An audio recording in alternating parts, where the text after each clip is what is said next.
Hey, Chicago, what do you say? This is the CHGO Cubs Podcast. Hi, welcome.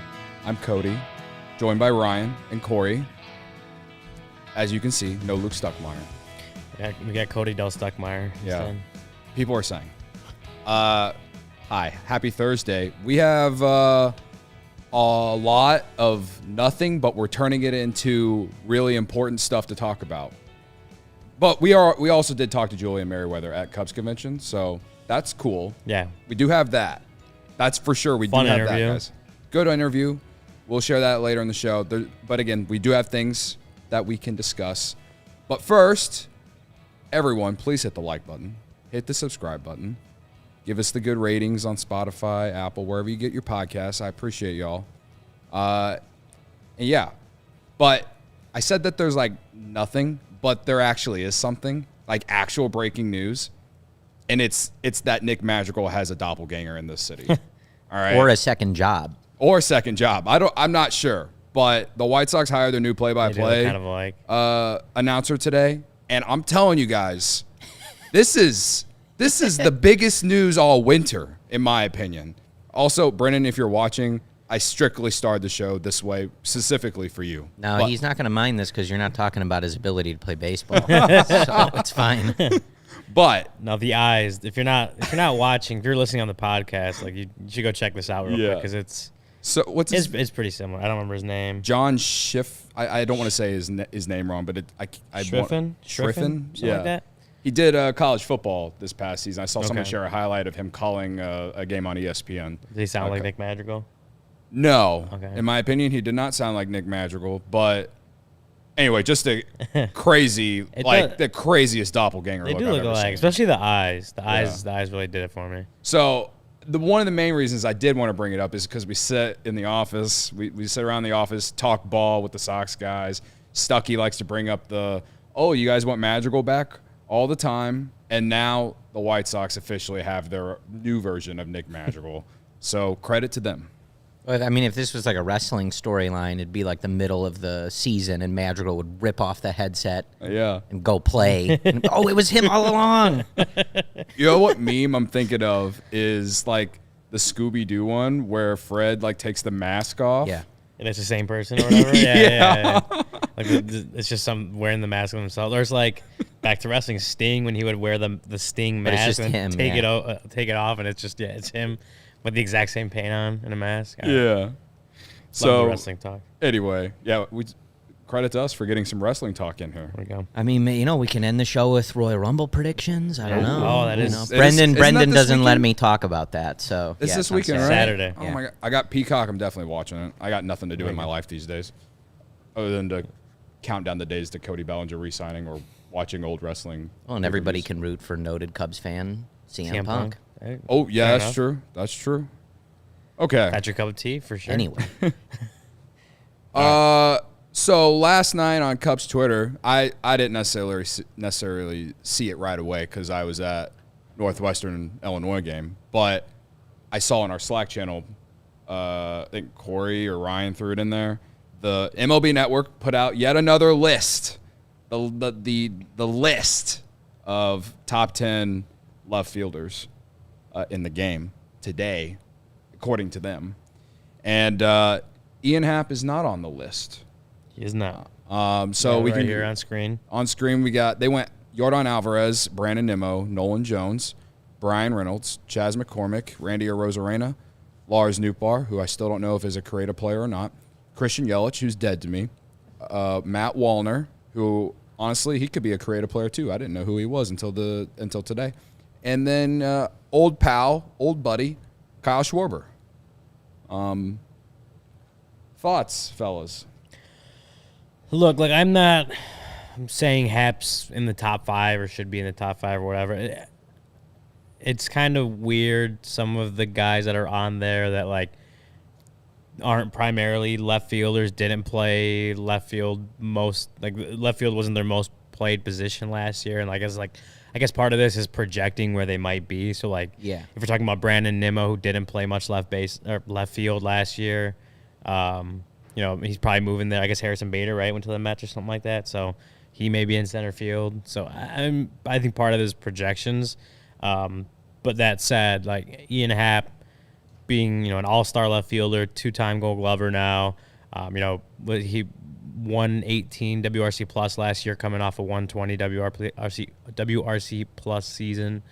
I mean, Happ deserves to be on there, in my opinion. I'm not saying he should be top 5 or anything, but like even that 9-10 spot feels right for Happ, and to have him not on there, whatever. Like I would say the left field position isn't like stacked by any means, right? So there are guys, especially if they are moving to left field, that may have the argument for that. But I think if we're talking about like the top left fielders right now, not projecting things out, talking about where they're at, what they did last season, all that kind of stuff. I mean, I think Happ deserves to be on there, and it's a bad look that he's not, in my opinion. This one isn't as egregious as like Nico not being on the fan list or being 10th at second base, or Ozzy Albies just not existing anymore. But I think I know I said this last week when I was in here, and Scott said it in the chat earlier. Like, I'm almost positive they're doing this on purpose. They're trying. It's engagement farming. I'm like sure of it. Or they're just insane. But I think they're insane. This one isn't super egregious. I agree with Ryan. Like, I think Happ is in the top 10. Even just looking, like he had a barely higher, just picking one person on that list. Mm-hmm. Like, he had a barely higher OPS than Brian Reynolds. He had a better WRC plus than Brian Reynolds. He had a higher WAR than Brian Reynolds. Better defender. Like, even just picking one single person, he should be on that list over. Like, he just had a better season, I think, than Brian Reynolds, unless you're like really looking at other specific metrics. But I feel like the ones I just laid out are pretty comprehensive for stuff like this. So I don't know. And like, I mean, if I know it when he plays the field, that's where Jordan plays. But like, if you're going to include Jordan Alvarez, like, he's better than Ian Happ. So I mean, maybe offensively, some of these names, like a lot of these names, deserve to be on here. Like, but Kyle Schwarber, like, we all know that at this point, like in his career, he's not a good defender.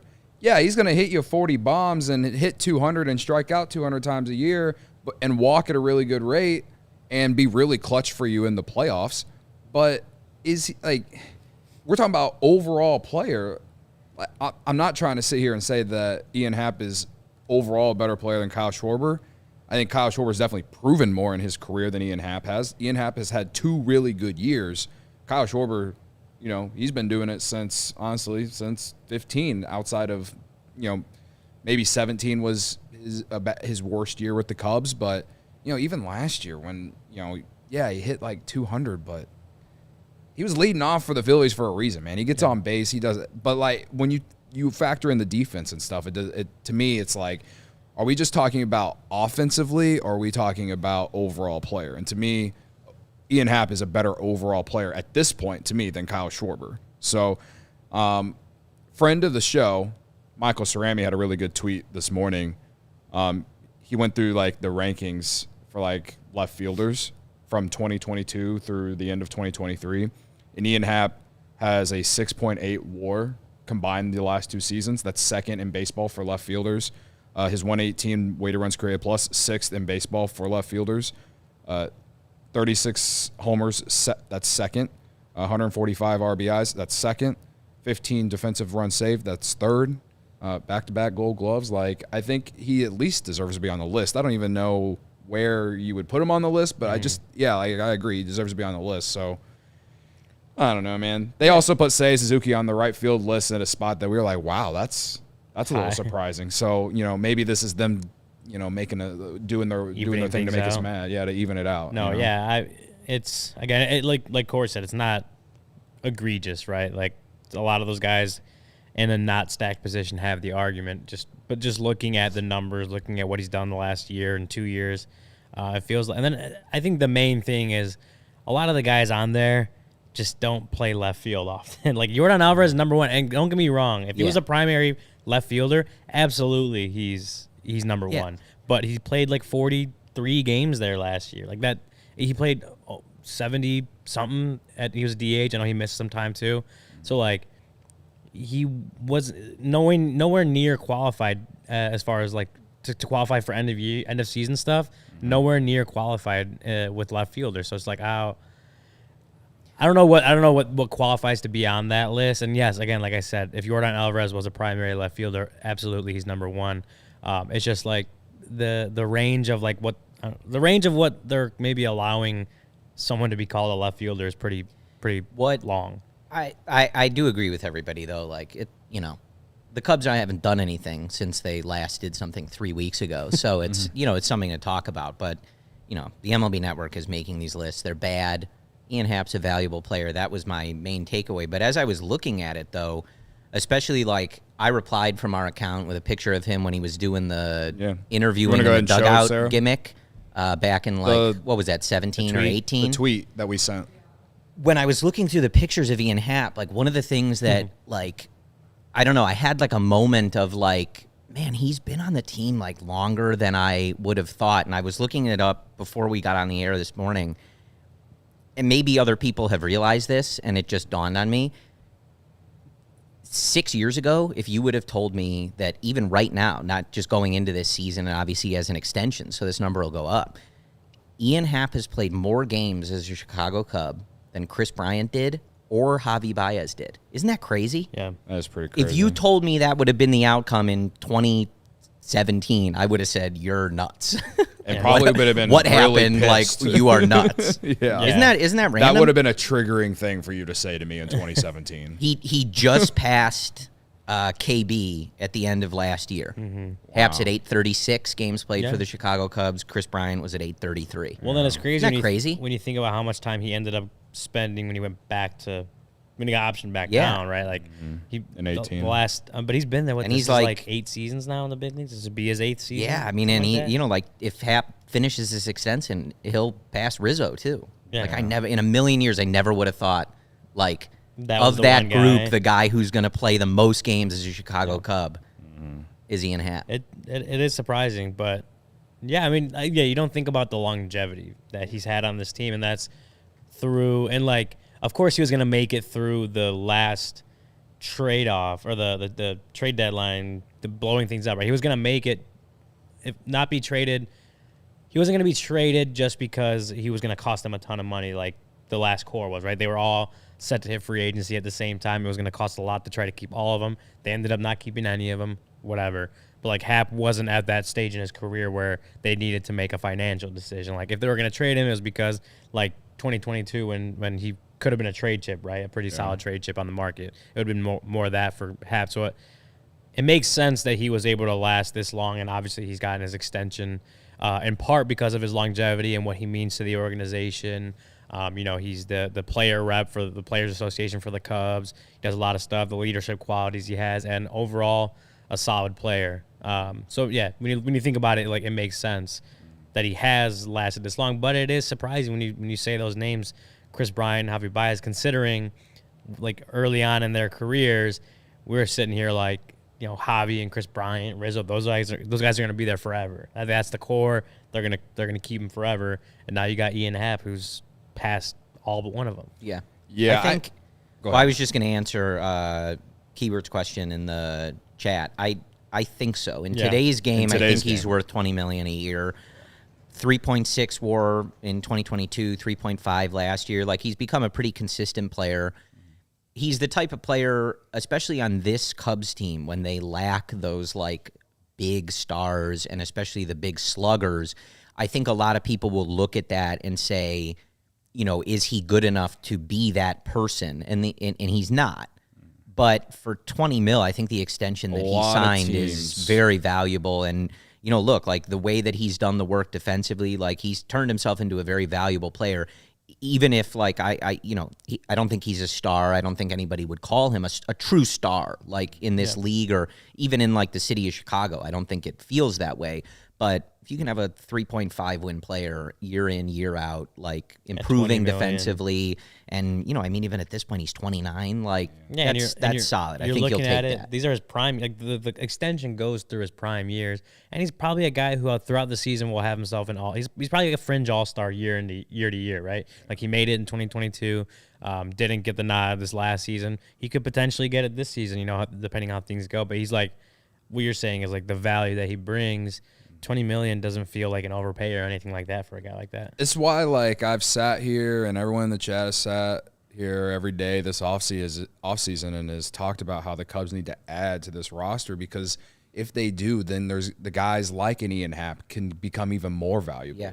He could easily could go from a 3-5, 3-6 WAR player to, you know, have a random 5 WAR season because he's in a lineup that's deep, and, you know, he becomes a guy that teams would rather face than whoever that we're thinking, you know, like that's what I've always thought that his value is like, if he was on a really good team, we would all think, where was that with the Cubs? Well, he's looked at right now as, you know, a top 3 player on this roster as we sit here, probably, right? Like top 2.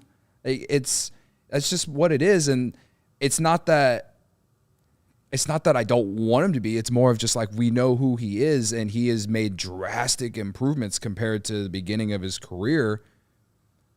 So he's just like you said, Corey. He's not a superstar caliber player. He's a fringe all-star, like you said, Ryan. Like they need some star power in there to potentially see him really take advantage of having someone like that in the lineup. Yeah. I wish I could think of a player that from the past that would compare to that. I keep wanting to think of, just because of their same type of player, except they're not as versatile, but like Ben Zobrist. Yeah, that was the first one that came to mind. He wasn't like the big bopper on the team or anything, but he was like you saw this last year, like Happ was pretty valuable in high leverage situations, even though like people point out the 4 times he struck out to end the game, like whatever it was, but like overall it's pretty valuable in high leverage spots, and like that's what Ben Zobrist was for the Cubs back when they were, you know, at their highest caliber of team, around, you know, obviously Chris Bryant, MVP Rookie of the Year, Anthony Rizzo making all-star teams, Contreras and Schwarber and Javi and those guys coming into their own. And like Zobrist was the veteran guy who wasn't the star. I mean, he ended up winning World Series MVP, but he wasn't the for who? 2016, the Chicago Cubs. Oh, did you forget? Yeah, I forget a lot. People do forget. I forgot. What were we just talking about? Ben Zobrist, friend of the program, won the World Series MVP. Oh, for the 2016 Chicago Cubs. Yes, yeah, right. Yep. Okay. He won the MVP of the World Series, but he wasn't like the guy in that lineup throughout the season. But he was clutch, and he came up big for them time in, time out. And I think, you know, maybe Happ isn't quite at that level right now, but I think it feels like a similar kind of profile of a player. The Cubs have sort of the opposite problem that they did at the end of the last run. At the end of the last run, they had true stars and sluggers, and at times, obviously, a very boom or bust offense. And they were really searching for those kind of complementary players to fill out a lineup. Now the Cubs almost have too many of those, as the YouTube chat is saying, and as we're discussing. Like, you need the guys that sort of like take that to the next level. Yeah. You need the guys that allow Craig Counsell now to move Ian Happ down in the lineup, or Dansby down in the lineup. Like, that was such a big point of discussion at the end of last year when Dansby was hitting cleanup, or, you know, he had a really rough end to the season, which he admitted many times. And it's like, yeah, he's not a 4 or 5 hitter. He shouldn't be. He was hitting 9th for the Braves, like when they won the World Series. He started that World Series. I think game 1 he was hitting 9th. And the Cubs have that sort of opposite problem now, where it's like you have a lot of guys that really fill out a lineup in a nice way, but they're not that like upper tier of like true star, like carrying a lineup, that type of thing. So that's the needle that we're all hoping Jed threads in the next few weeks or at some point. But yes, we are all still waiting for that. And I didn't check your Twitter today. You've been updating on it. I'm assuming the Cubs did not sign Cody Bellinger today. I haven't heard. Okay. I heard we're day 116 of how many days Cody Bellinger has been a free agent. I quote tweeted Sahadev Sharma, his article he had at The Athletic today, just like a quote that he put in there, and it says, league sources have confirmed that the Cubs' focus is indeed to add a lefty to upgrade their lineup. there's an obvious name to fill that spot in Bellinger, and he remains at the top of the Cubs list of targets. And this article is a lot of it's about why the Cubs went away from Rhys Hoskins and Michael Busch and all this. Barb, you should definitely go read it. It might actually change your mind about Michael Busch. But I mean, it's just more of the Bellinger remains the favorite. I know John Heyman was doing his like Bleacher Report live stream within the last day or two, saying that the Cubs are still the favorite. Like, where like it really is like Jed and Carter and probably John Heyman sitting in the background because he's Scott Boris's puppet, and then Scott Boris. Those three just like finger pointing, man, like stand off the office, like it really is. And I don't know, Bellinger, I'm staying on the hill. I'm staying on the hill. I've said it all offseason. The longer this goes, the more likely he's going to be a Cub. I'm not getting off the hill.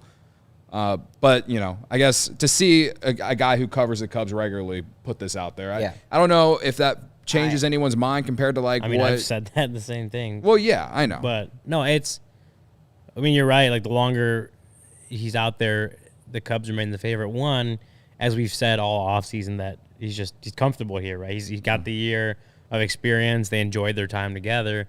And the longer it goes, you see no other team is biting either. Mm-hmm. No team is jumping in front of the Cubs to overpay for Bellinger or pay more for Bellinger than the Cubs want to pay, like whatever it is.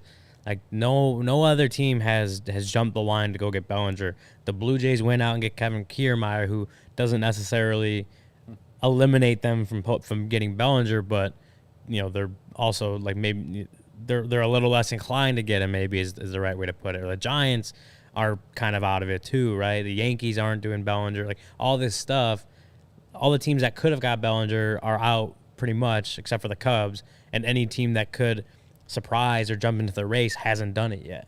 Mm-hmm. So yeah, it is like the more that we go on in this offseason with him not signing, even if it's a shorter term deal than what they wanted, it does feel that what Bellinger's side wanted. It does feel like him going back to the Cubs, coming back to Chicago, like that. The percentage of that gets higher at least a little bit every day for me. Mm-hmm. Well, and so looking at our YouTube chat, I would say Chef Kevin, is not all. I don't think that's a crazy thought. He's saying that Bellinger. We're talking about needing to add stars. There is risk that Cody Bellinger is not a star, as we've talked about, as everybody has kind of documented. When you have a guy that cratered as much as he did and changed his approach and things like that, and you're trying to make a different batted ball approach work, a 2-strike approach work better for you, there is a risk in that. Of course there is. And that's one of the reasons that we have always called for, and I always use this example even though it's like the most obvious example, like you need the Mookie Betts and Freddie Freemans of the world. Like those are bona fide stars, year in and year out, elite, top tier, like everything, 950 or OPS, etc. And there's risk that, of course, Cody Bellinger is not that player, but as we look at things right now, the paths for the Cubs to add offense, to add left-handed power, to fit the positions that they have, there's just not that many great options. And, of course, you're familiar with Cody Bellinger. He's familiar with you. So I think the potential for, of course, there is risk, but the potential for him to continue being the player he was last year, and I think improve upon that as he sort of molds into this newer version of himself, is very strong. And that's why everybody's advocating for them to do it. But it's not unreasonable to say, like, hey, like, is that true star power? If they add that, is that really answering what you guys are saying? Of course there's risk in that. I would say, what is Brendan doing in here? Go to work. And also, I was about to defend Brendan because I was going to say, I know you shared it, I think, this morning, and Sahadev wrote about the comparison of Busch and Matt Mervis. But if you go to Brendan and I think not our last episode, 2 weeks ago, Brendan goes through, and I think he has a thread on this on Twitter as well, the difference between Mervis and Busch. They are not the same player. They are very different players even if the small major league sample, the maybe overall results look similar, but they are not the same player. Mike Busch is a much more disciplined hitter. He looks more like a hitter that came from the Dodgers system, very much so than Matt Mervis ever did. Yeah. I will say this from the article from Sahatov today. The biggest thing related to Busch and Hoskins that I took away from it is that he bluntly says that the Cubs plan for Michael Busch to be the opening day first baseman. Yeah, he's playing. And so that's why we kind of talked about it a little bit yesterday. I'm not upset that they didn't sign Rhys Hoskins. Now, there's like 3 other options out there they can still get: Justin Turner, Brandon Belt, and JD Martinez. Those are, and I would say 2 of those 3 for sure could be a solid DH. Turner obviously plays third, right? I don't know if he can play third anymore. That's the only position I've ever seen. I don't think he can do that anymore. They probably all be like DHs. I don't think he even DHs. played third with Boston. Yeah. JD Martinez definitely is like a DH, and so is Brandon Belt. And Brandon Belt can play a little first. I know he has throughout his career. But I think that one of those 3 could be an option as well to add depth or something that they can probably get on a 1-year deal. That I'm honestly, with the way that Brandon Belt hit last year in Toronto, I'm not against it. And he's a left-handed bat. They have so many right-handed bats. Like, they need some lefties. So I wouldn't be against a guy like Brandon Belt. I'm into Busch. When you look at it, and I know how that sounded. Where I think a lot of people's issue is you'd prefer that type of commitment to a guy who hasn't proven anything at the MLB level when you've rounded everything else out. Yeah. So I think it's similar to like not the same player, not an exact comparison, but like even a couple weeks ago when we were talking like, well, what if their big offensive signing was Matt Chapman? Like that's the only name they go out and sign because Bellinger gets a massive deal somewhere else. Like I think Chapman's a good addition and a good player as a headliner. Not really, not with where this offense is right now and what it really needs.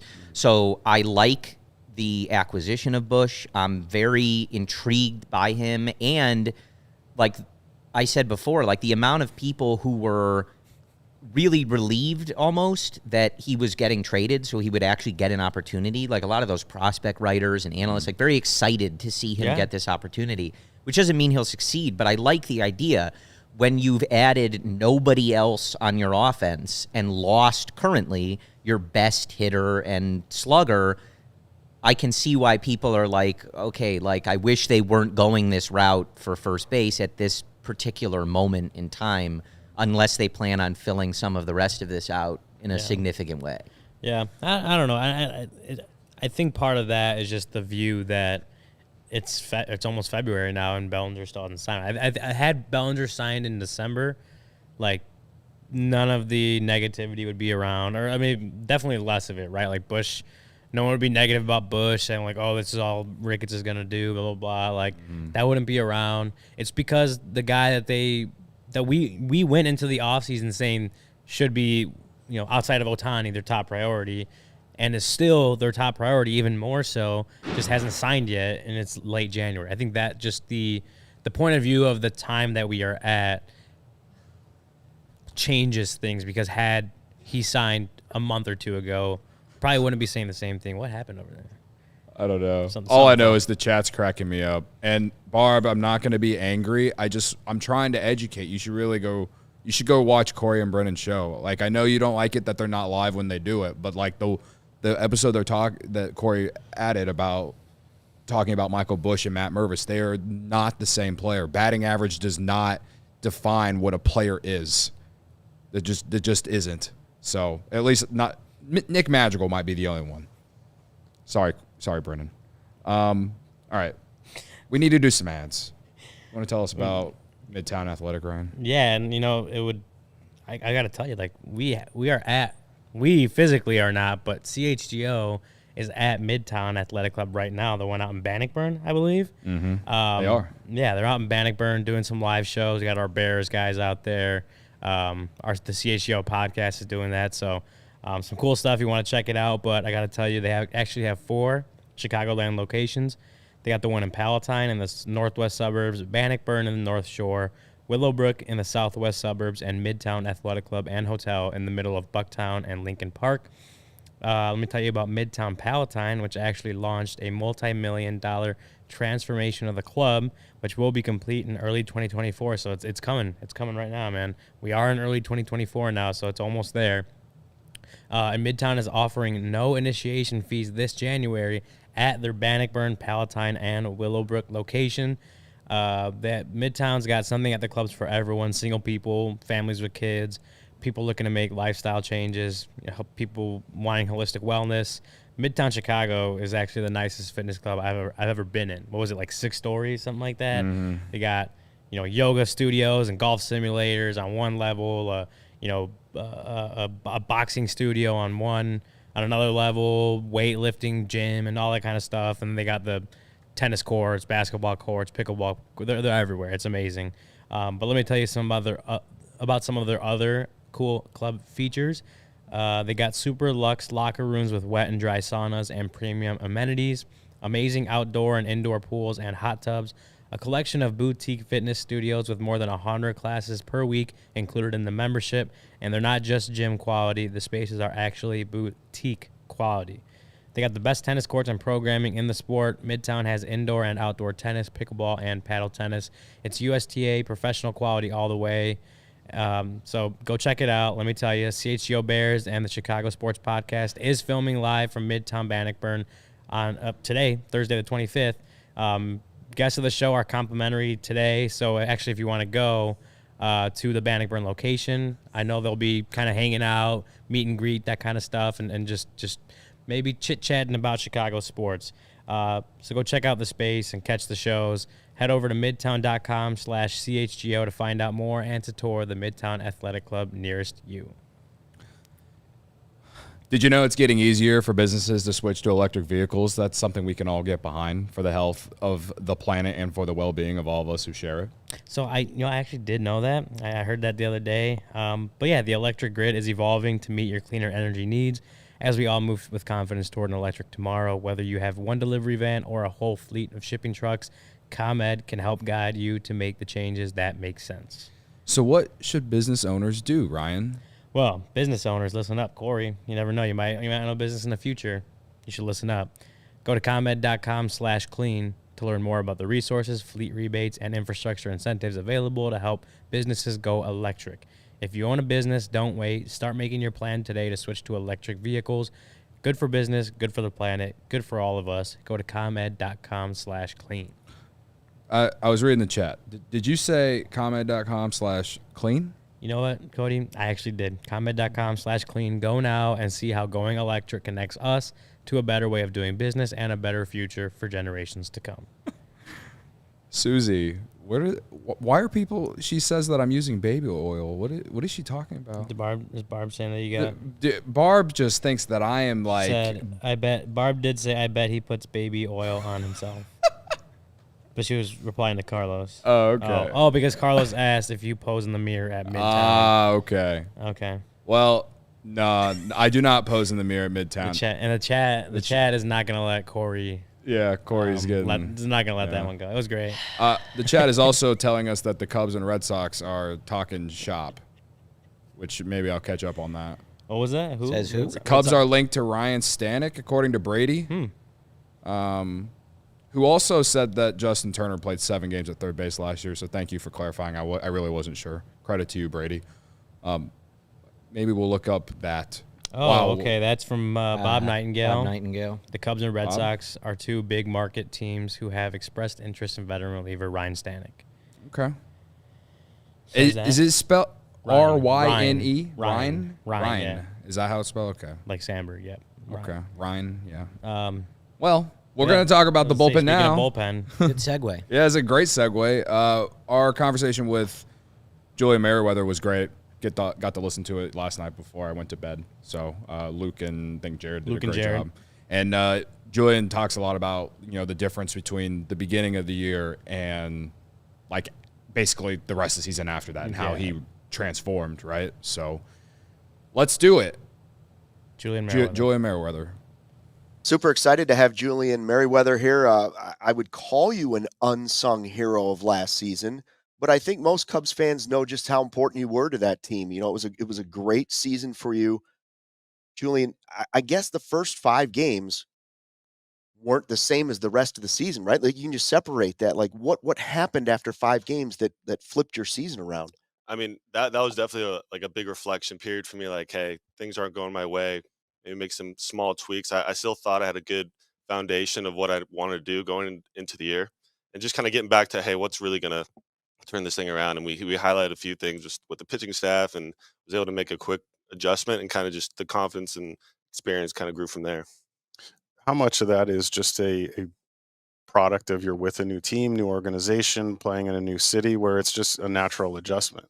Uh, there's probably no denying it, because it is like everyone's a human, and you get out there regularly for the first time, and it can really like take the breath out of you, but in a good way, and like kind of learn to embrace that throughout the year was really cool. Just having the fans' energy at every home game. Describe your first time at Wrigley, because I think nobody forgets their first time, whether it's as a fan or a player or a reporter. The first time you walk into that building, there's no question it's different than any other ballpark. Oh man, I mean, yeah, seeing the ballpark itself is just like it takes you back in time. Like you feel like you're frozen in a time frame way before you were here. And it's very like I get a similar feeling from Fenway. Like these old ballparks, they have that like historic feel to it, like where you get that moment of kind of awe being in it. And being the bullpen guys, we walk out to the bullpen every game, and we see the crowds going crazy for us in the first. So it's just like a different experience for sure walking into that every game. It's not quite the Coliseum in Italy, but it is somewhat like that, right? Yeah. Like it's like you see it on TV, you've seen it before, and you're like, oh, this place is real. Yeah, man, it's surreal. So you had a new adventure last year coming to the Cubs. You come to the National League, as Jared was talking about, but now this year you have a new manager, and he's had great success. One of the things Craig Counsell has been very, very good at is managing his bullpen in the past. How excited are you about the new adventure with a new manager now? Oh, I mean, just talking to Craig, getting to know him as like a human is awesome, because he's just such a cool, down to earth guy. And then yeah, we've kind of already like he's not afraid to jump right into the deep end with stuff and ask us, hey, how do you feel about everything with how the bullpen is, and like he wants to get to know you. And I mean, former players that he's had, like they say nothing but good things, and especially from the bullpen, like that's a great thing to hear when he knows how to manage it and everyone's on board. And it would seem like he's come into this job knowing at least a little bit about you guys because of competing against you. Has he talked at all about like what he's learned about you from, looking at it from the other dugout? No, like our first conversation, like he called me on the phone and he was like, "Yeah, man, the scout reports on you were tough this year," and like he's giving me all the stuff that he was dealing with our whole bullpen and everyone. And it seems like he's super open and transparent, and like I'm excited just to learn a lot from him, because he's been able to do all kinds of small little tweaks and things into the game that I think people might not see. And it's like I'm just excited to learn from him and his experience. Bullpen was counted on so much last year, and I kind of feel like it's not a secret. That's the way baseball has kind of gone. Like starters just don't go as long as they used to, and bullpens have become a critical part of the game of baseball. How do you look at what you guys are building right now and how you might be able to impact the 2024 team? Yeah, I mean, it's kind of nice having a lot of the familiar faces back in the group. I mean, for me included, it was kind of my first time going through a full season in the bullpen, and then guys like Adbert and Leiter, like us getting through that whole season together, and all the other guys that had chances and experience throughout the year, like just bringing that into this year is already like a huge, I think, stepping stone for a lot of us. Because all right, we've already seen what we can do, and we've already kind of established it. Now it's like, all right, we have like roles that we know we can come through for the team, and like we all just kind of pull together as a bullpen. It's really great. When you look at, you mentioned Mark Leiter, and the two of you led the team in appearances last year. You had the highest number of innings of any pure reliever. Number one, what has helped you with that kind of durability to be able to go out and pitch that much? And then number two, how do you prepare yourself to try to go out and do something like that again this year? Yeah, no, I mean, my career has been riddled with injuries and ups and downs, and it's just about finding the small tweaks that kind of can get you to that place of, for me, it was health. It was always number one, and it took a good amount of trial and error, but those things kind of add up over time, and you kind of find the routines that are right for you. And I'm a big guy in the off season. I like to stay in the gym and stay on my throwing program. So having like a consistent, stable routine for that is huge for me.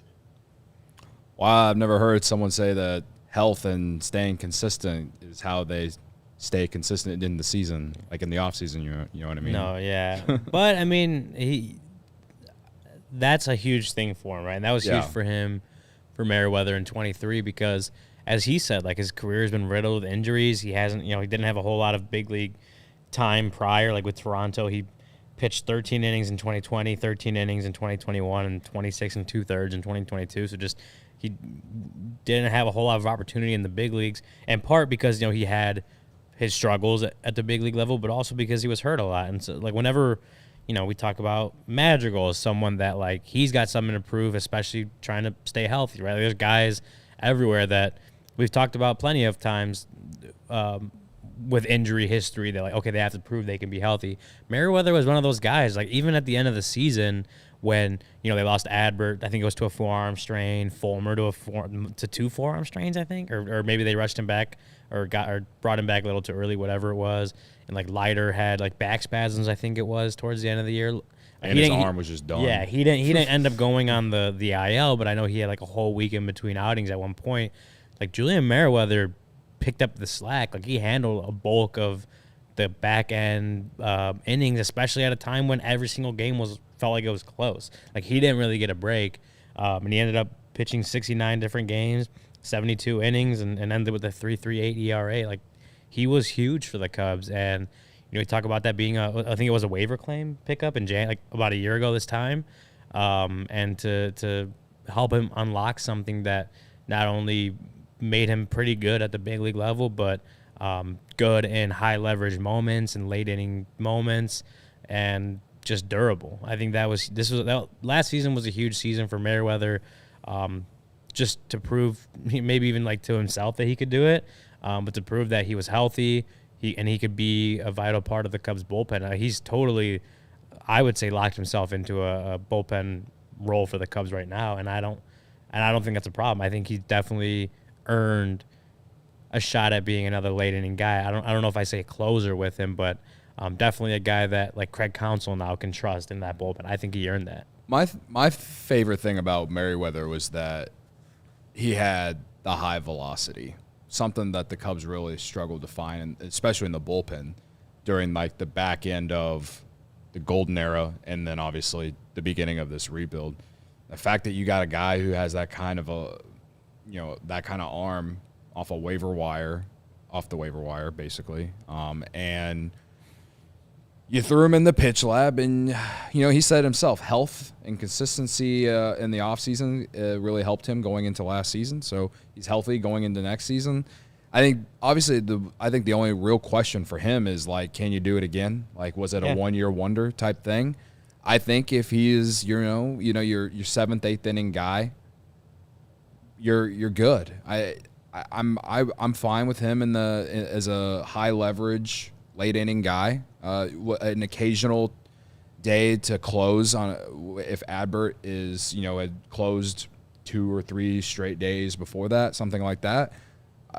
To me, he's as reliable as Adbert Alzolay at this point, going into 2024. The other thing you love about him is the fact that he can hit triple digits with the fastball, which I remember sitting on the couch during games last year and going back, and it was like not since Chapman in 2016 have the Cubs have anyone hit triple digits with a fastball. So pairs that with a good slider, and we don't know what exactly they're working on with him in the pitch lab this offseason or in spring, but it feels like he's starting to unlock things with himself that he's not a younger guy or anything, but could still have a pretty solid career, whether that's with the Cubs or not.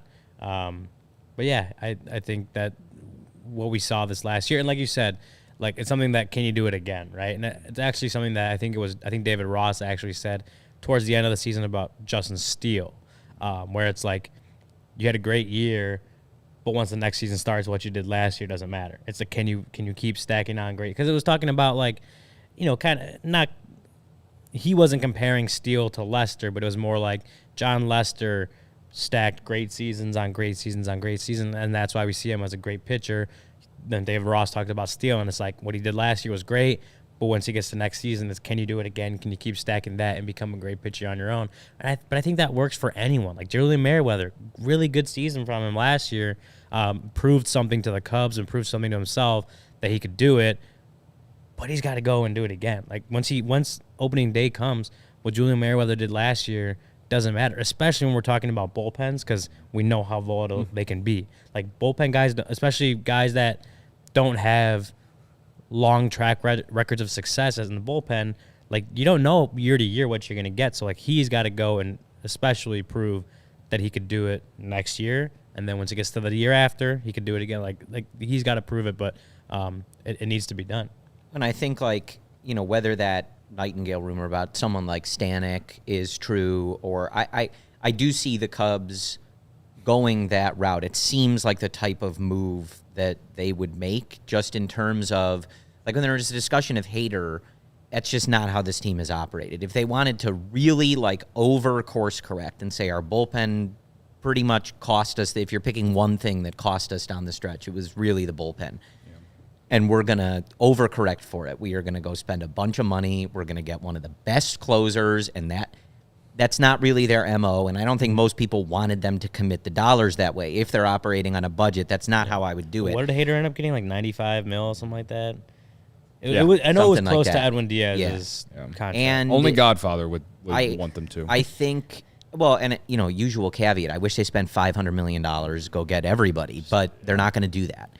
So I kind of look at that as when some people were like their most pessimistic and they were thinking they hired counsel to try and make a lesser team better. I don't think that that's the logic. We'll see how the rest of this offseason plays out, but I'm hoping that's not going to be the case. I do think they might.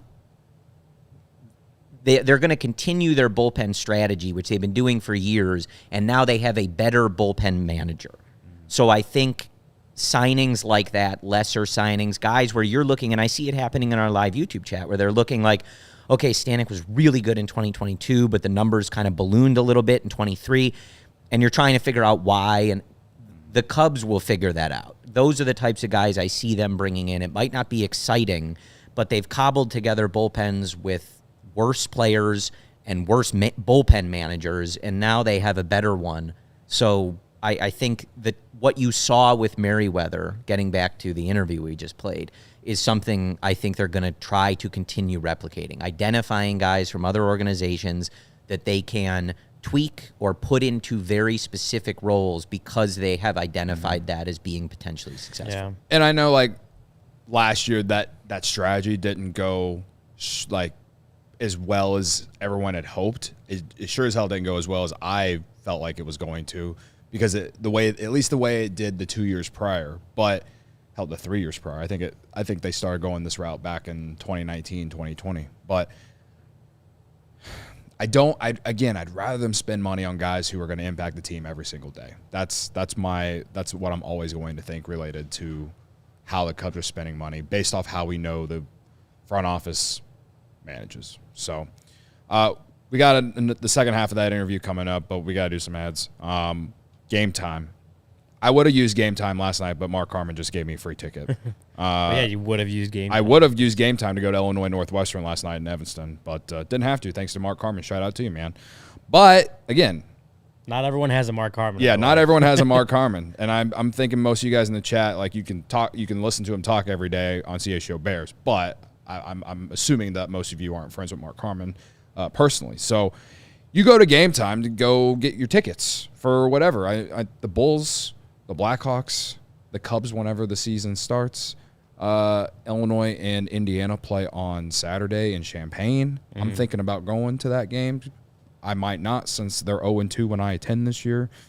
Game Time is the fast and easy way to buy tickets for all the sports, music, comedy, and theater events near you. With killer last-minute deals, all-in prices, views from your seat, and their best price guarantee, Game Time takes the guesswork out of buying tickets. Again, would have gone last night using Game Time, but I did not. I used Game Time a few months back when Morgan Wallen came to Wrigley Field last summer. When I say a few months, I mean like 6 months ago.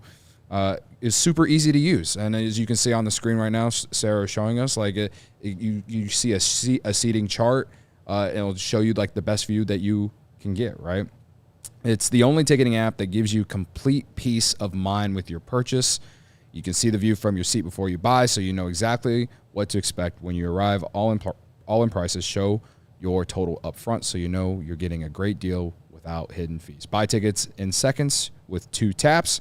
They're obsessed with finding ways to help you save money on tickets. Game Time has deals on tickets right up to the start of the event, and even an hour after it starts. It's the place to find last-minute seats. Find exclusive flash deals and sponsor deals on tickets for football, basketball, baseball, concerts, comedy, theater, and more. With zone deals, you pick the section, and Game Time picks the seats for an average of 18% savings. And the Game Time guarantee means you'll always get the best price if you find tickets in the same section and row for less. Game Time will credit you 110% of the difference. So take the guesswork out of buying tickets with Game Time. Download the Game Time app now. Create an account and use code CHGO for $20 off your first purchase. Terms apply. Again, create an account and redeem with code CHGO for $20 off. Download Game Time today. Last-minute tickets, lowest price, guaranteed. And after you buy your tickets, you're going to need a way to get there. So you can go to Chevy, all right? Our partner, Ray Chevrolet, is ringing in the new year with their best offers all month long. Make your way to Ray Chevrolet on Route 12 in Fox Lake to join in on the savings and start your Ray resolution. As one of the top-selling Chevy dealers in the Midwest, you'll always be able to shop one of Chicagoland's largest Chevy inventories. But right now, they're trying to make room for inbound 2024 models, so all their current inventory must go, folks. Plus, you can find the perfect tailgate vehicle at Ray Chevy because they have over 100 new Silverados available with prices starting at $19,495. That's pretty good. That's pretty good. Or take up to $10,000 off on a new 2023 Silverado as well. To top it off, they're pricing over 125 vehicles under $20,000. Seriously, guys, can pricing get more affordable? Seriously, all right? And then my thing right now is that you can get a free oil change this month, Beautiful. right? Free oil change when you mention CHGO when scheduling your oil change at Ray Chevrolet in Fox Lake. Start your new year off right. Visit Ray Chevrolet in Fox Lake or raychevrolet.com to start your Ray resolution. They've been serving the community since 1963. Find new roads.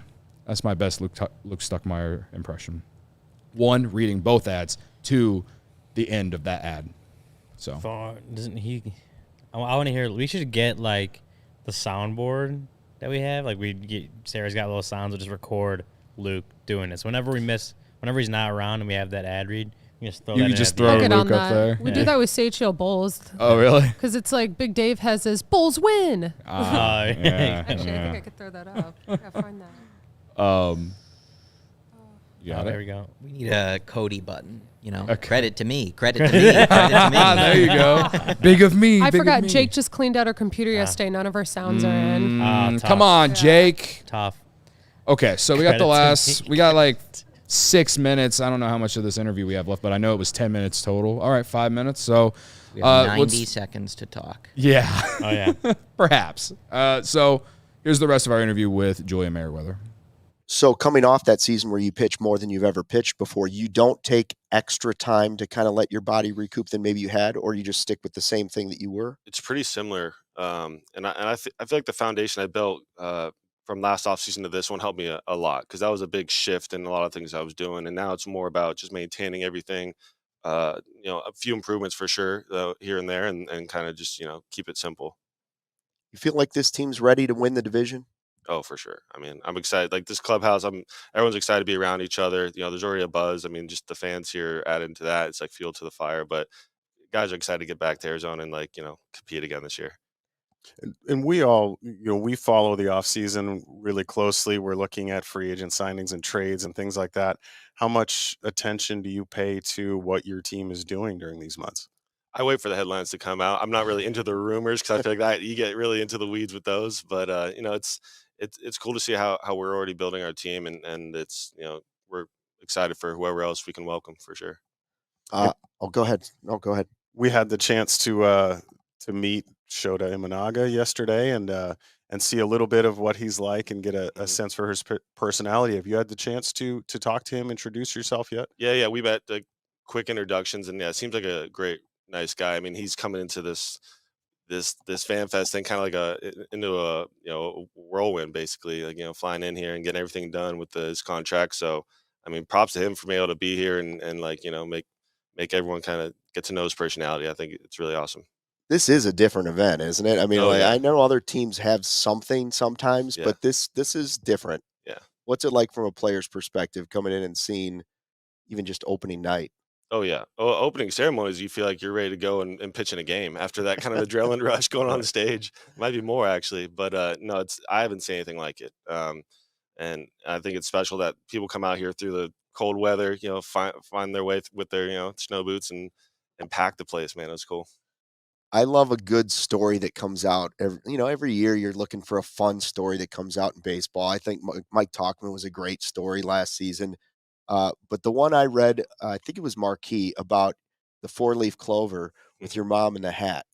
Okay, explain that to people that haven't read the article. Explain that your mom gives you a 4-leaf clover. How often? She just sends them in the mail. Like, it comes in with my fan mail. I have to make sure, okay, there's one from mom. It's probably like 5 4-leaf clovers that she like wrapped in there. And she just she just like looks for them. And that's like, when people ask her, how do you find all these 4-leaf clovers? She's like, I just look for them. So she's finding these on the ground? Yeah, she has this weird ability to like see the patterns. She's been able to do this for like ever since she was young. So it's it blows people away that she can just go through a field and pick out like 5, like just like nothing. She's like, she got Jedi powers or something for 4-leaf clovers. Might, yeah, she might.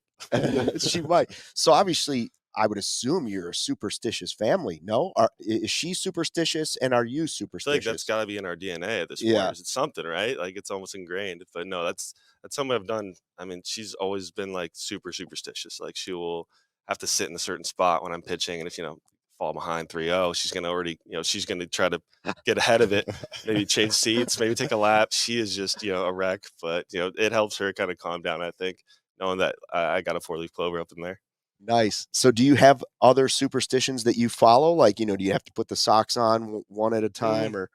No, I wouldn't say superstition like that. I'm super routine. Like, because I want to take all that stuff out of it, and like if I know my routine, it's more boring, but it's like it keeps my brain in a good spot. Yeah. Any other guys on the team who have their own superstitions or little things like that they do for each game? Oh man, I feel like if I was around the starters, I feel like that's a group that usually they have these little ticks and these like superstitions.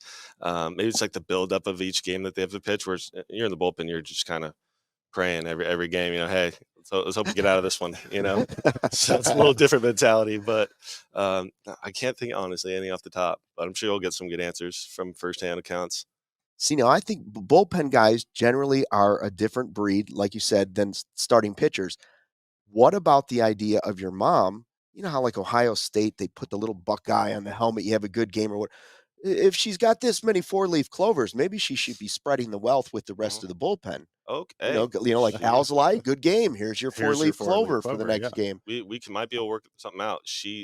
That's been her thing. I'm talking Little League. She was handing all the kids out 4-leaf. Everyone wanted one. So, hey, we might be onto something here. I like that idea.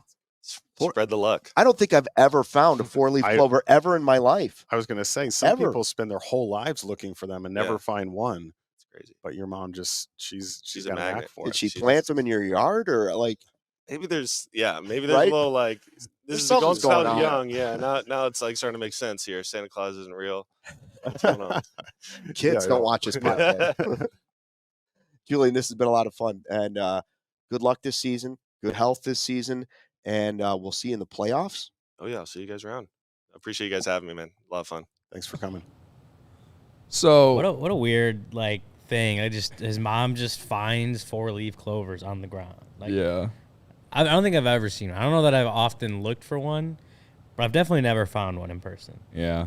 I think this is a great interview for the casual fan for sure, and even diehards, obviously, like everyone that's here in the live chat. But, like, Barb was in the chat during this part of the interview, I'm pretty sure, and she was like, who is this guy? And I'm like, this is one of the best relievers in the Cubs bullpen this past season, and you got to see a little bit of his personality, and as Lucas said after every one of these interviews that we've done, or that you guys got to do at Cubs Convention, like, he just seems like a really nice dude. So easy to root for, I think. Yeah, I think the Cubs are full of those kind of guys.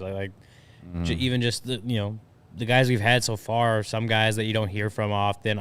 Obviously, relievers you never hear from unless something bad happens, right? Like, that's just kind of how it works. But all the interviews we've had, and like me being able to go, in the clubhouse and talk to guys during the season, it's like that. Yeah, there are a lot of guys that good dudes that are easy to root for. And it goes back to what we talked about maybe last week about just building the culture for the Cubs, and you don't want to, pigeonhole yourself or whatever the word is into like, I only want to bring in really high quality people, right? Like, I'm not saying bring in a bunch of bad people, but like, you can't say like, I refuse to bring in anyone that might not be the friendliest guy just because they wouldn't, whatever it is, right? Like, but part of the building that culture is bringing in guys that get along with the rest of the people in the clubhouse, that make everyone want to play for each other. That's part of building that winning culture. And like, so Julian Merryweather, I think, fits in there. He may not be the most outspoken guy, but clearly he has a fun personality, has good stories, and fits in well with that, with a lot of the guys in that clubhouse, in my opinion. Anything, Corey? No, I mean, I'm looking forward to, we need some of those guys to step up in the pen, next year. It's going to be interesting. I think I know a lot of people are down on the pen, and I still think they need to add at least one more veteran reliever. But this year, I think there's definitely higher upside with some of the guys coming into the bullpen that's internal, like a Luke Little. Like, I'm still high on Daniel Palencia, right? To go with some of the guys that are already established here, right? I think the bullpen really is in a better spot. It's just at the end of last year, with the way that things played out, a lot of people are down on the bullpen because of how things played out. But there was a lot of injuries at the end of last year. There's a lot of guys who were overused last year. Mark Leiter Jr., great example.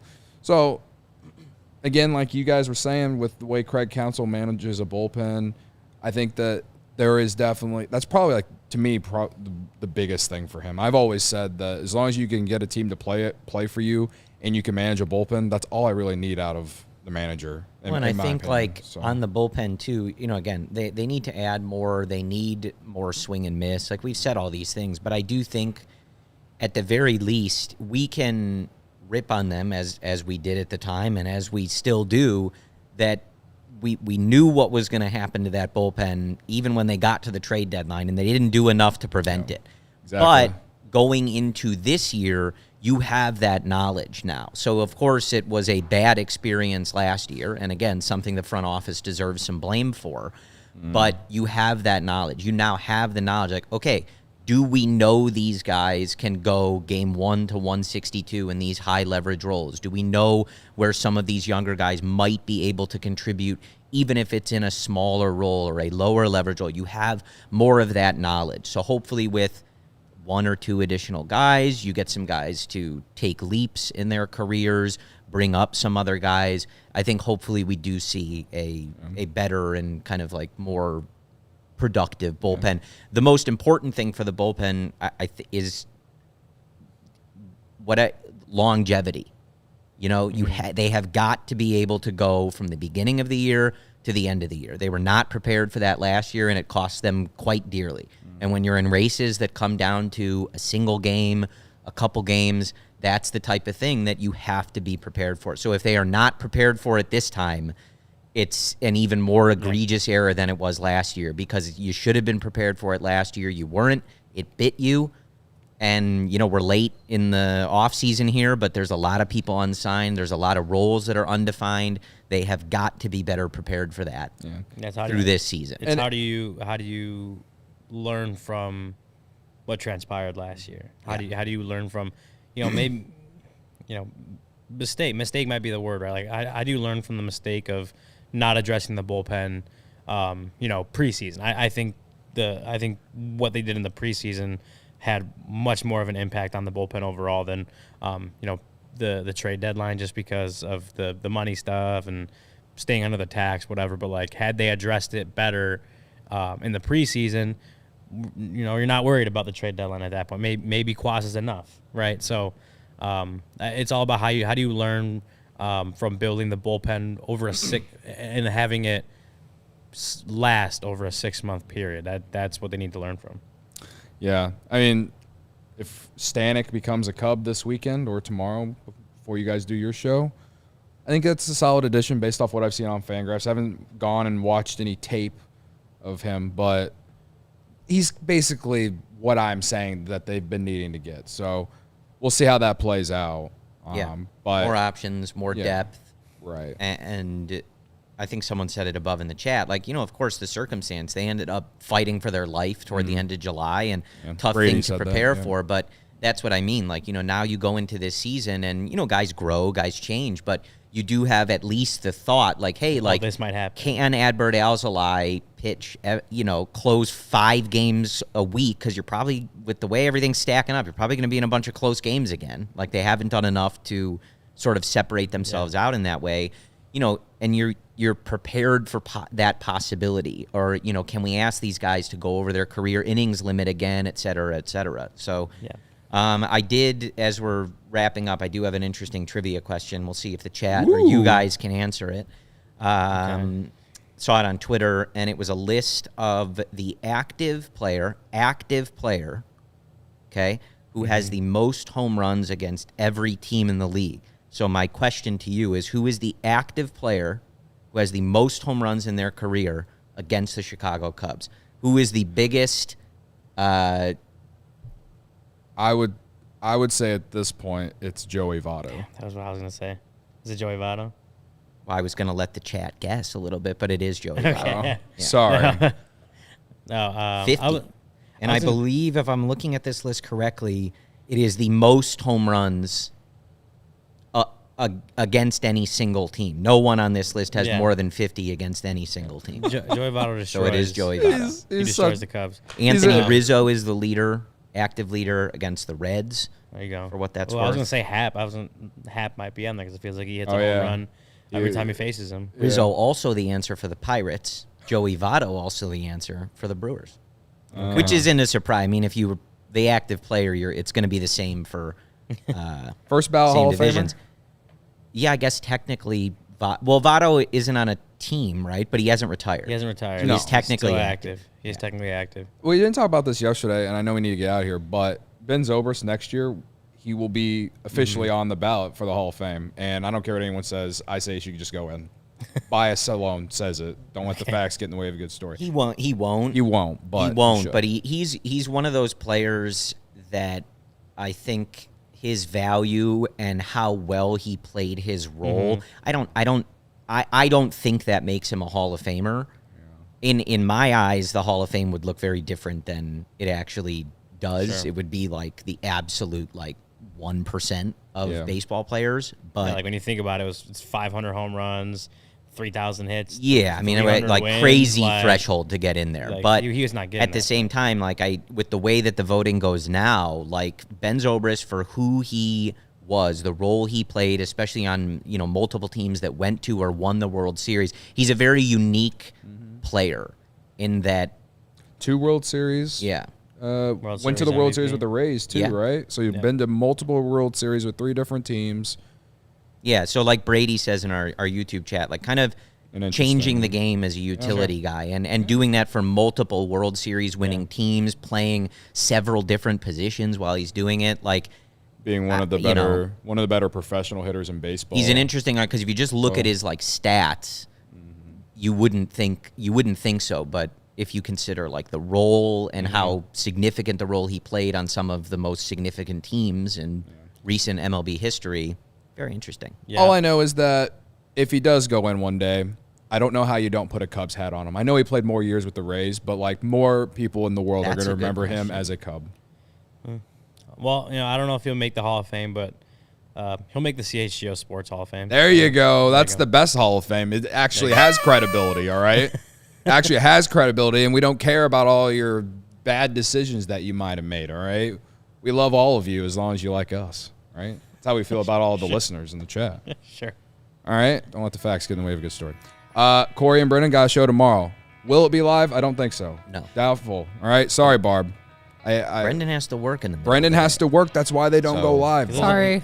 He's too busy. It's not. Surfing, It has nothing. apparently, according to Barb. It has nothing to do with Sarah. So. Yeah, it really has nothing to do. I don't know. I'd love to help you guys, but you guys have your own schedule. Well, in the chat, they were saying your fee is too high. Yeah. I know. So my fee went up after only this Luke year, has too. the money for Sarah to produce live. So Yeah, and then Barb said that Corey and Brennan need to pony up and pay Sarah. So I'll take it. What an incredible. I give all my money to Tom Ricketts, so I don't have any. True. You're triggering Godfather, all right? All right, thanks for everyone hanging out today. Hit the like button on your way out. Hit the subscribe button if you're new. Tell your friends about us, because when the Cubs fix this roster and become a 90-plus win projected team, we're going to ride a roller coaster that we'll never forget. I'm just manifesting it the best way I possibly can, all right? So, again, appreciate you all for being here. Thanks for checking out the CHGO Cubs Podcast. I'll see you next week. You'll see Corey and Brendan tomorrow. Bye. We all silly like the mayor.